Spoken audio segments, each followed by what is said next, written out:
Topic number one for the Indianapolis Colts is when I was looking at the Colts from last season, obviously injuries plagued the Indianapolis Colts a lot last season. They could have been a really good AFC South champion, playoff winner too, but injuries plagued them a lot.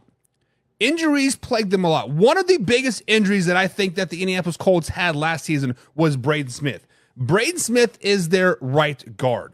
Braden Smith, guys, has not allowed a sack in 2 seasons. Let me repeat that for you one more time for the people in the back. Braden Smith has not allowed a sack for the Indianapolis Colts in 2 seasons.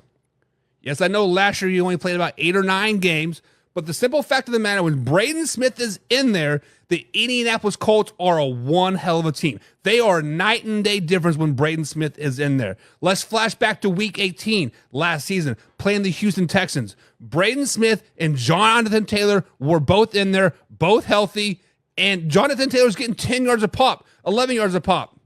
It was boom, boom, boom, boom, boom, all game long. Braden Smith ultimately goes out, and I think it's the late third quarter, early fourth quarter is when his injuries finally succumbed to him for the season. He just couldn't fight through it. Jonathan Taylor, all of a sudden, 2 yards a carry, 3 yards a carry. So you go from 10 yards a carry to 3 yards a carry in the same game just when Braden Smith goes down. So one of the biggest circle your player for the Indianapolis Colts this season is got to be Braden Smith. If Braden Smith is able to play all 17 games for the Indianapolis Colts this season, there's going to be a lot of success in Indianapolis. A lot of success. Good afternoon, James. He says, kids always come first, baby. I know. I love my little mans.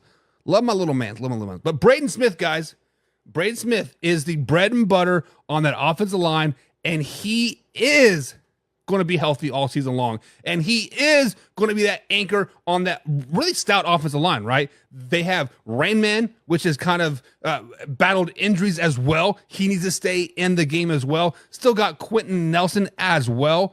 But when you look at the Colts offensive line, once you go past those starters, last season it fell off a lot. Blake Freeland was not very good when Braden Smith went out. Blake Freeland was a huge drop-off when Braden Smith ultimately succumbed to his injuries, I guess you can say. But if Braden Smith can stay healthy, Indianapolis Colts are going to be good all season long. A next player that I think is going to be a very big key to the Indianapolis Colts' success this season is Michael Pittman Jr. Michael Pittman Jr. has been really a workhorse for the Indianapolis Colts. He quietly, guys, gets 1,000 yards. Seems like year after year after year. Every year it seems like Michael Pittman is at, breaking the 800, 900, 1,000-yard mark. And when you think about this, he was drafted in 2020, right? He has gone through a different quarterback every year of his NFL career. Jacoby Brissett, Carson Wentz, Anthony Richardson, right? Garner Minshew. Every season he gets a new quarterback. This year, finally, he has Anthony Richardson again. Off-season workouts, 2 seasons in a row now. Maybe they can form some type of connection, right? A nice little 1-2 punch. But really, beyond Braden Smith, number 2 aspect for the Indianapolis Colts is Michael Pittman Jr. Just be you. I hear like everybody say everything. Michael Pittman Jr. is not a number 1 receiver. He's not this. He's like he's not this. But he is a jack of all trades. He will go over the middle. He will get blasted and hang on to the ball. He will run your hook routes. He will run your seams. He will run your screen plays.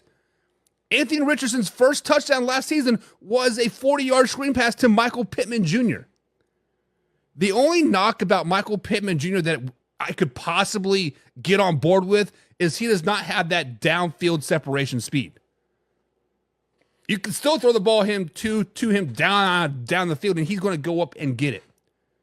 As long as Michael Pittman Jr. is able to be himself, able to be a shell of himself, the Indianapolis Colts are going to have success.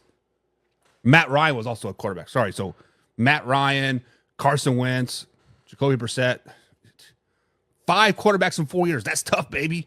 That's tough. But Michael Pittman Jr., as long as you are able to be yourself, as long as you are able just to get 15 targets a game, Colts are going to be successful. Last part of the Colts' success this season, Jonathan Taylor, Mr. JT himself. Last season was a decent season, right? He did have the holdout during training camp. Many people were kind of worried about what he was going to do. He ultimately did only have 700 yards last season with 7 tutties.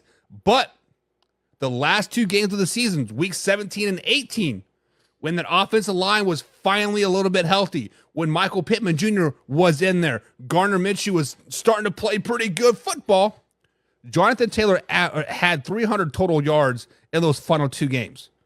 That's an average of 150 yards plus per game those final 2 games.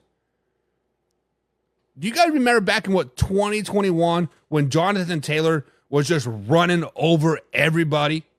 Nobody could stop that man. I remember sitting at Lucas Oil Stadium